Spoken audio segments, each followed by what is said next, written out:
All right, so today we're talking shoes. All right, I get asked all the time, what type of shoes should I wear? So I got a nice little sample size of shoes here. I got Nikes, Reeboks, Innovates, New Balance, and Vibram. So when we're looking at shoes, there's four major things that I like to look at. Number one, heel to toe differential. Number two, lateral stability. Number three, cushioning. And number four, tread on the bottom. Okay, so first thing we're looking at is going to be the heel to toe differential. Now what that is the difference in thickness between the heel and the thickness in the front of the foot. Okay, so why is this important? So if I have a big chunky heel, what that's going to do is that's going to elevate my heel. Now I know that our bodies are going to adapt to the positions that they're in most often. Okay, so if you're most often in an elevated heel position, what's going to happen is your Achilles tendon is going to get short and tight along with your calves, and that's going to cause some foot dysfunction. So we don't really want to have a large differential. Okay, so these Nike Frees, we probably don't want those. Okay, so that being said, you don't want to go just straight down to a completely flat shoe because that's going to cause a host of other issues if your foot's not quite ready for it. So I would kind of recommend finding a shoe right in the middle, right around like a 3 to 4 millimeter drop. And when you go shoe shopping, you can ask that question and they should know.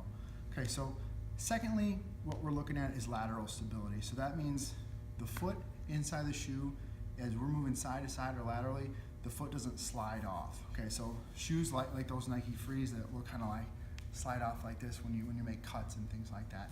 So that's important if you're an athlete and you're training like an athlete. So that's something you want to look at. Okay, so then number three, we want to look at just the cushioning of the shoe. So if you have a poor foot strike, you're going to want a thicker cushioned shoe.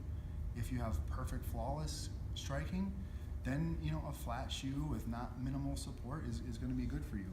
Now we got these Vibram 5 fingers, which I really like. My wife won't let me wear them in public, but these are really good shoes if you have a foot that's strong and stable and you have a good foot strike. If you do not, then you can end up hurting yourself over time by wearing shoes like these. So I don't recommend someone just going ahead and buying these things unless you're ready for them, okay? So a good thing would be to transition yourself down to a flatter shoe. So nextly, what we're gonna look at is kind of the tread on the bottom of the shoe. Now this is important for athletes if you're gonna be, doing a lot of running and jumping, cutting, pushing sleds on the tires, pushing sleds on the turf, doing things like that, because we need to have that good traction.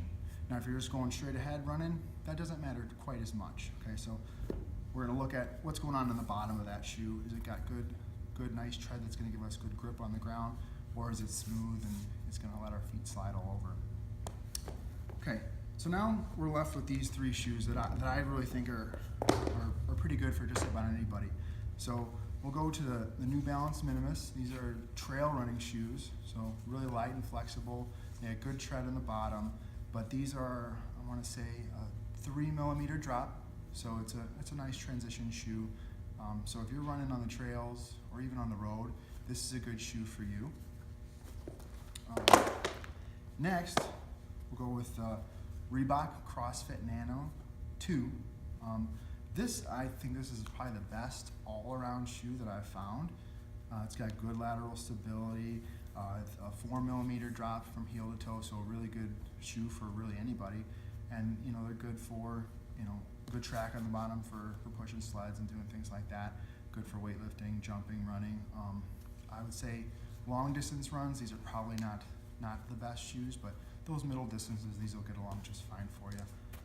And then finally, that's going to bring us to these Innovates, which I really like these shoes. These are probably one of my favorite shoes that I've had. Really light and flexible. When I bought them, they had good tread. Now they're kind of worn off.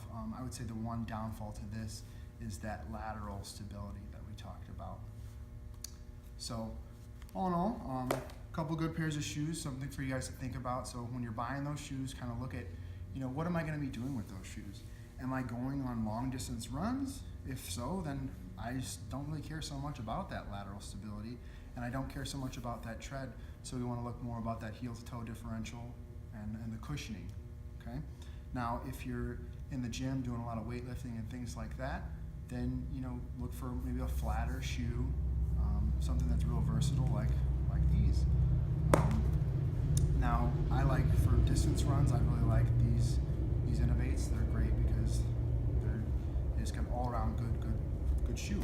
And then if you have a perfect, flawless running stride and just strong feet, everything working in your favor, then we can go to the creepy toe shoes. So I hope this video helped you guys. Let me know if you have any questions or if you want me to check out any shoe that you're thinking about buying. Thank you.